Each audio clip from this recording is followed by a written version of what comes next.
اور یاد رکھنا یہ مسجد میں پڑے رہ کر کے نکمے بننے کا کام بھی تبلیغی جماعت نے شروع کیا، اس سے پہلے یہ نہیں تھا. ورنہ ہمارا مذہب یہ ہے، قرآن کہتا ہے اذا نودی للصلاۃ من یوم الجمعہ، اذان ہو تو مسجد میں آؤ، اور پھر نماز ہو تو کیا کریں؟ پڑے رہے مسجد میں. کہ مسجد پڑے رہنے کی جگہ نہیں ہے، مسجد کھڑے رہنے کی جگہ ہے. مسجد پڑے رہنے کی جگہ نہیں، کھڑے رہنے کی جگہ ہے. اللہ نماز پڑھ کے کروں کیا؟ تو قرآن کہتا ہے فَإِذَا قُضِيَتِ الصَّلَاةُ فَانْتَشِرُوا وَابْتَغُوا مِنْ فَضْلِ اللَّهِ. جب نماز پڑھ لو تو باہر نکلو اور زمین پہ پھیل جاؤ اور اللہ کا فضل یعنی روزی تلاش کرو. مسجد میں پڑے مت رہو، روزی تلاش کرو. اللہ کا حکم ہے اذان ہو تو آؤ، نماز کے بعد نکل جاؤ.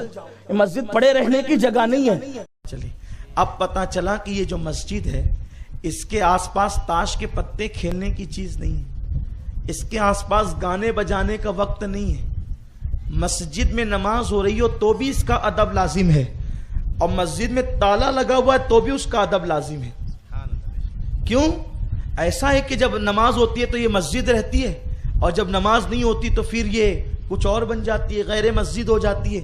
نہیں، بلکہ آپ کو پتا ہونا چاہیے جس وقت انسان نماز پڑھتے ہیں اس وقت تو آپ ادب کرتے ہیں، لیکن جب انسان نماز نہیں پڑھتے، مسجدیں خالی ہوتی ہے، تو اس وقت اللہ کے فرشتے عبادت کرتے ہیں، اس وقت اللہ کے فرشتے مصروف عبادت رہتے ہیں. بہت سارے لوگ اسی ڈر کے مارے مسجد کے بازو میں رہنا پسند نہیں کرتے، ڈرتے ہیں کہ بھئی مسجد کے بازو میں رہیں گے تو زور سے ٹیپ نہیں بجا سکیں گے، شادی ہوں گی تو ڈی جے بجا کر ناچ نہیں سکیں گے، گانے نہیں گا سکیں گے، اور یہ نہیں کر سکیں گے اور وہ نہیں کر سکیں گے. یاد رکھنا جو لوگ مسجد کے پڑوس میں رہتے ہیں، قیامت کے دن اگر انہوں نے مسجد کا حق ادا کیا ہوگا تو مسجد ان لوگوں کی سفارش کرے گی، اللہ یہ میرا پڑوسی تھا تو دنیا میں میرا پڑوسی تھا تو جنت میں بھی میرا پڑوسی بننا چاہیے. اللہ فرمائے گا جا میں تیری سفارش کو قبول کرتا ہوں اور جنت میں بھی میں اس کو تیرا پڑوسی بناؤں گا. میرے پیارے آقا علیہ السلام کے پیارے دیوانوں، مگر کون لوگ؟ جو لوگ مسجد کا احترام کرتے ہیں، مسجد کا ادب کرتے ہیں. ورنہ عام طور پہ آپ کے محلے میں ایسا نہیں ہوتا ہوگا، لیکن میں دوسرے محلے کی بات بتا رہا ہوں. اب آپ کے یہاں میں آتا جاتا بھی نہیں ہوں زیادہ، تو مجھے نہیں پتا ہے کہ یہاں کیا کیا ہوتا ہے. لوگ کیا کرتے ہیں، اپنی بکری لا کر کے باندھ دیں گے مسجد کے کھوٹے سے، اپنی بھینس لا کے باندھ دیں گے مسجد کے کھوٹے سے. اب وہ پیشاب کر رہی ہے، پاخانہ کر رہی ہے، گندگی کر رہی ہے، اور صفائی کون کرے گا؟ بانگی کرے گا صفائی. مسلمان، مالے گاؤں کے مسلمان اس قدر بے غیرتی کے ساتھ مؤذن کو پکارتے ہیں، کرے بنگیا، کبے بنگیا، اس طریقے سے بولتے ہیں. کوئی بولتا ہے بانگی، یہ حال ہے. لیکن جس کو تو بنگیا اور بانگی بولتے ہو اس کا مرتبہ کیا ہے اللہ کی بارگاہ میں تمہیں پتا ہے؟ وہ نائب بلال حبشی ہے، وہ نائب بلال حبشی ہے. اور کل قیامت کے دن جب لوگ نفسی نفسی کریں گے اور لوگ پیدل چلیں گے قیامت کے دن، اس وقت جس کو تم بنگیا کہتے تھے حقارت سے، وہ مؤذن اونٹنی پر بیٹھ کر اذان دیتے ہوئے قیامت کے دن آئیں گے اور ان کی گردنیں فخر سے اونچی ہو جائے گی. لوگ کہیں گے یہ کون ہیں؟ سب نفسی نفسی کہتے ہیں اور یہ اذان دیتے ہوئے آ رہے ہیں. تو اس وقت لوگ کہیں گے نہیں دیکھتے آگے آگے بلال ہے اور پیچھے پیچھے مسجد کے مؤذن ہیں جو اللہ کی رضا کے لیے اذان دیا کرتے تھے. طہارت کے ڈھیلے مؤذن دھوئے، بیت الخلا مؤذن دھوئے، مسجد کی صفائی مؤذن کرے. پھر بھی تھوڑا سا تنکا رہ جائے تو میری قوم کہے بانگی کو پھکٹ کے پیسے دیتے ہیں، بہت زیادہ چڑھ گیا ہے، صحیح سے صفائی نہیں کرتا، یہ سب چٹائی پہ دھول ہے. جمعہ کے دن 2 رکعت پڑھنے کے لیے آتے ہیں اور امام اور مؤذن پہ ظلم ڈھاتے ہیں. امام کی 50 برائیاں، مؤذن کی 150 برائیاں، لیکن اپنی برائی کسی کو نظر نہیں آتی. 5 منٹ بیان زیادہ ہو گیا تو پورے ہفتے بھر اس پہ زگ چلتی ہے. ایک دن امام فجر میں نہیں آیا تو پورے ہفتے بھر اس پہ ڈسکس ہوتی ہے. امام کو فجر میں آنا چاہیے، میں امام کی جھوٹی وکالت نہیں کر رہا ہوں. فجر میں امام کو کیا ساری دنیا کو آنا چاہیے؟ ساری دنیا. لیکن کچھ بشری تقاضے کے تحت اگر کبھی نہیں آ سکا تو یہ تو نہیں کہ پورا محلہ جب اس میں لگ جائے تو 5 منٹ تقریر زیادہ ہو جائے تو لوگ اس پہ گفتگو کرنے لگے. سوچو یہ مسجد، مؤذن اور امام کون لوگ؟ اللہ کے حبیب صلی اللہ علیہ وسلم فرماتے ہیں قیامت کے دن اللہ مسجد کو سواری بنائے گا اور امام کے ہاتھ میں اس کی لگام ہوگی اور مؤذن اس کو ہانکے گا اور جتنے مسجد کا حق ادا کرنے والے مصلی ہے سب کو اس کے اندر بٹھایا جائے گا اور وہ اس شان کے ساتھ قیامت کے دن آئیں گے. یہ دوسری حدیث پاک ہے. میرے پیارے آقا صلی اللہ علیہ وسلم کے پیارے دیوانوں، لیکن آج مسلمان مسجد کی اہمیت نہیں جانتا، بلکہ لوگ اپنے گھروں کا کچرا لا کر کے مسجد کے آنگن میں ڈالتے ہیں. اذان سے پہلے مسجد کے زینے پہ بیٹھیں گے اور جب اذان کا وقت آئے گا تو بولیں گے چلو اب اذان ہوگی، لوگ نماز کے لیے آئیں گے. کچھ اتنے بے غیرت ہیں کہ استنجا لگتی ہے تو اذان کے وقت بعد بھی جو ہے نماز سے پہلے استنجا کرنے کے لیے مسجد کے طہارت خانے کو استعمال کریں گے اور پیشاب کرنے کے بعد بے غیرتی کے ساتھ بالکل دھڑلے سے سینہ تان کر کے نکل جائیں گے. جو مسجد میں جا رہے ہو مسجد میں جائیں گے اور یہ باہر نکلیں گے. مسجد کا طہارت خانہ صرف نمازیوں کے لیے ہے، بے نمازی اس کو استعمال نہیں کر سکتا. مسجد کی حرمت یہ ہے کہ جو جھاڑو مسجد کے لیے وقف کر دی گئی. دیکھو مسجد کی حرمت کیا ہے. جو جھاڑو مسجد کے لیے وقف کر دی گئی وہ جھاڑو آنگن کے لیے استعمال نہیں کی جا سکتی. مسجد کی حرمت یہ ہے جو چراغ مسجد کے لیے وقف کر دیا گیا وہ چراغ کسی اور کے گھر میں روشن نہیں کیا جا سکتا. میرے پیارے آقا صلی اللہ علیہ وسلم کے پیارے دیوانوں، مسجد کی حرمت یہ ہے کہ اگر مسجد میں کوئی چیز گم ہو جائے تو اس کو ڈھونڈنا واویلا کرنا جائز نہیں ہے. یعنی اگر کسی کی چپل گم ہو جائے تو آپ اس طریقے سے ڈھونڈے کہ میری چپل میری چپل میری چپل.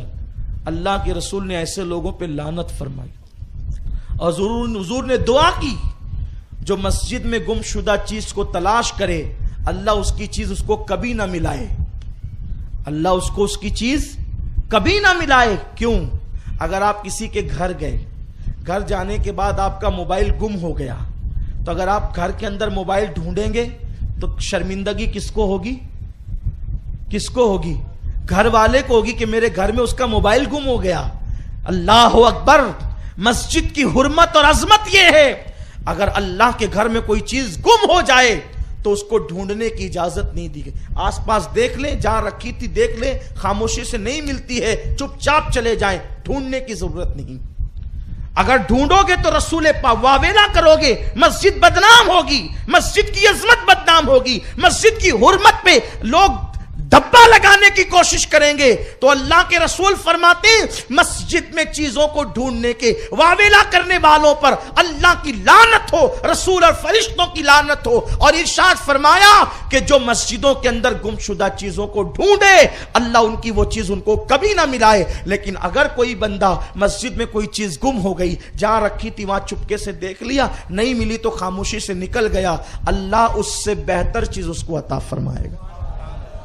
یہ مسجد کی حرمت ہے، مسجد کا حق ہے. یہ میرے پیارے آقا صلی اللہ علیہ وسلم کے پیارے دیوانوں، مسجد کو ہم نے سمجھا کیا؟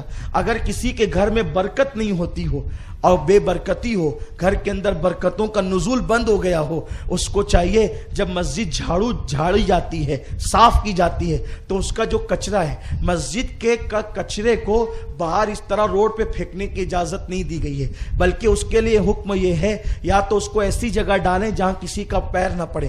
بتائیں جب مسجد کے کچرے کی یہ شان ہے تو مسجد کے منبر کی شان کیا ہوگی، مسجد کے محراب کی شان کیا ہوگی، مسجد کی مینار کی شان کیا ہوگی. تو فرمایا گیا کہ اگر کسی کے گھر میں بے برکتی ہوتی ہو اور رحمتوں کا نزول نہ ہوتا ہو، وہ مسجد کا کچرا اپنے گھر میں لے جائے اور لے جا کر کے کسی اچھی جگہ پہ رکھ دے. مسجد کے کچرے کی برکت سے اللہ رحمتوں کا نزول فرمائے گا. میرے پیارے آقا صلی اللہ علیہ وسلم کے پیارے دیوانوں، لیکن یہ مسجد کی عظمت اور بزرگی کی برکتیں صرف اس کو ملے گی جو مسجد کی تعظیم کرے گا. لیکن آج کل لوگ مسجد کے پاس لڑیں جھگڑیں، گالیاں دے گلوچ کریں، زور زور سے ٹیپ بجائیں، زور زور سے گانے بجائیں، زور زور سے ڈھول تاشے بجائیں، اور اس کے بعد اگر ذمہ داران منع کریں تو لوگ لڑنے کے لیے تیار ہو جائیں. کیوں؟ ہمارا جی نہیں ہے مسجد کے بازو میں رہ کر کے ہم کوئی قصور کر رہے ہیں، کوئی ظلم کر رہے ہیں. مسلمانوں، یوں ہی گانا بجانا اسلام میں حرام ہے.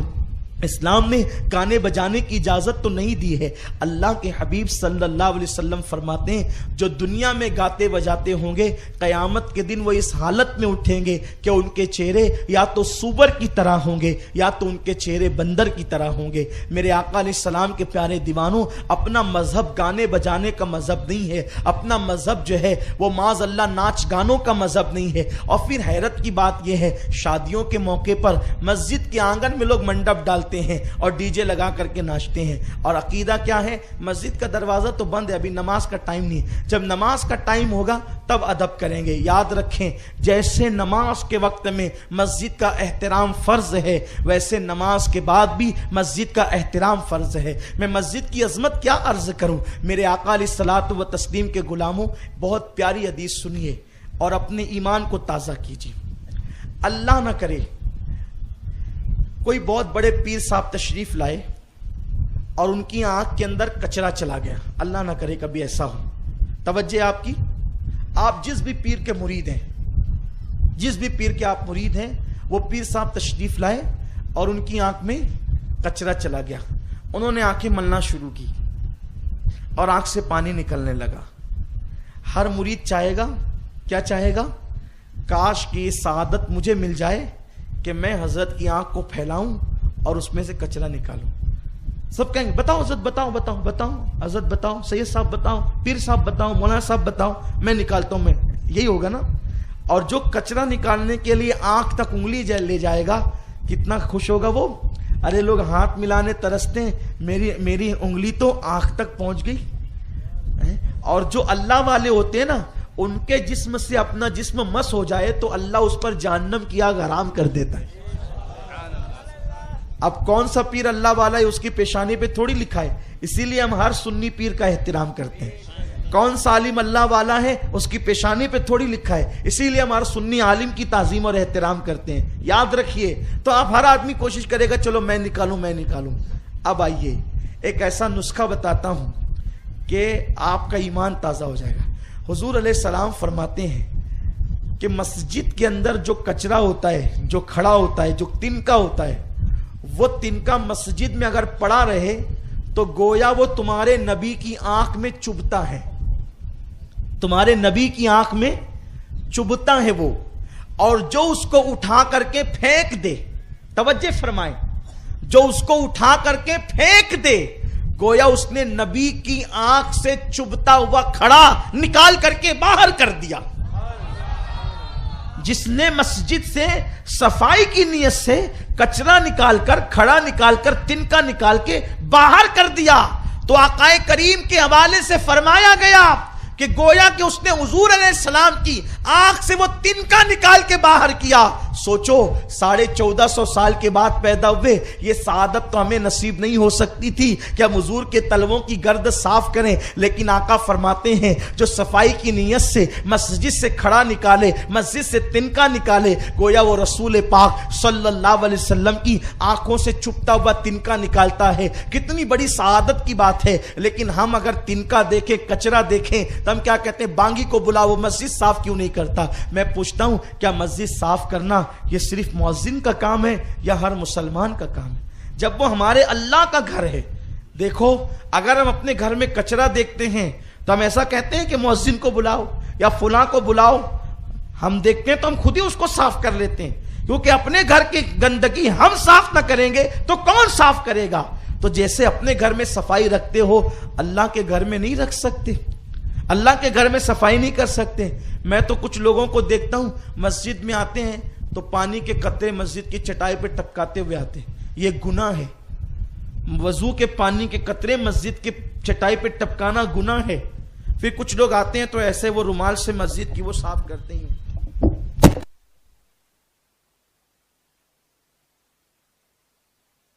ہوتی ہے اس طریقے سے. اور کیا ہوتا ہے؟ یہ ادھر سے صاف کیا، ادھر پیچھے چلی گئی. اپنے کپڑوں کا خیال ہے، مسجد کی حرمت کا خیال نہیں. اگر بالفرض اس پہ اتنی دھول لگی کہ کپڑے خراب ہوں گے تو آپ اس کو یوں صاف کریں تاکہ پیچھے نہ جائے.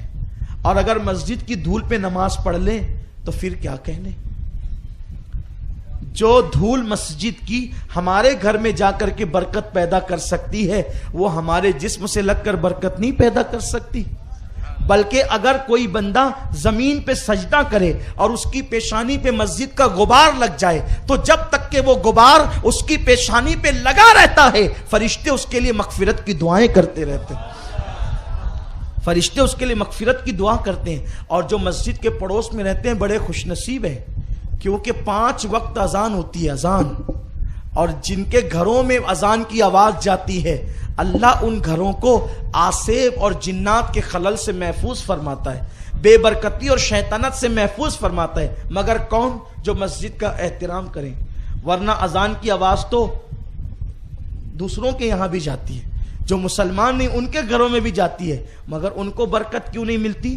برکت اسی کو ملے گی جو تعظیم کرتا ہے, جو احترام کرتا ہے. جو احترام نہیں کرتا اس کو تعظیم ملنا ہی نہیں ہے. آئیے ایک پیاری حدیث اور یاد آئی. ایک مرتبہ اللہ کے حبیب مصطفیٰ جان رحمت صلی اللہ علیہ وسلم تشریف لائے مسجد میں. جب آقا مسجد میں آئے تو دیکھا کہ مسجد کے اندر چراغ جل رہا ہے, مسجد کے اندر روشنی اور چراغ جل رہا ہے. جلتا ہوا چراغ دیکھ کر اللہ کے حبیب صلی اللہ علیہ وسلم نے فرمایا یہ چراغ کس نے جلایا اور میری مسجد کو منور کس نے کیا, کس نے مسجد کو روشن کیا؟ تو کسی نے عرض کیا یا رسول اللہ وہ فلاں فلاں صحابی ہے, انہوں نے مسجد کو چراغ جلا کے روشن کیا. میرے آقا فرماتے ہیں کاش کاش میرے گھر میں کوئی بیٹی ہوتی تو میں اس سے اتنا خوش ہو گیا کہ میں اپنی بیٹی کا نکاح اس شخص سے کر دیتا جس نے میری مسجد میں چراغ جلا کر مسجد کے اندھیرے کو دور فرما دیا. میرے آقا علیہ السلام کے دیوانوں, کتنی بڑی بات اللہ کے رسول نے فرمائی کہ اگر میرے گھر میں کوئی بیٹی ہوتی تو مسجد کو روشن کرنے والوں سے میرا دل اتنا خوش ہوا ہے کہ میں اپنی بیٹی کا نکاح اس کے ساتھ کر دیتا. اللہ اکبر.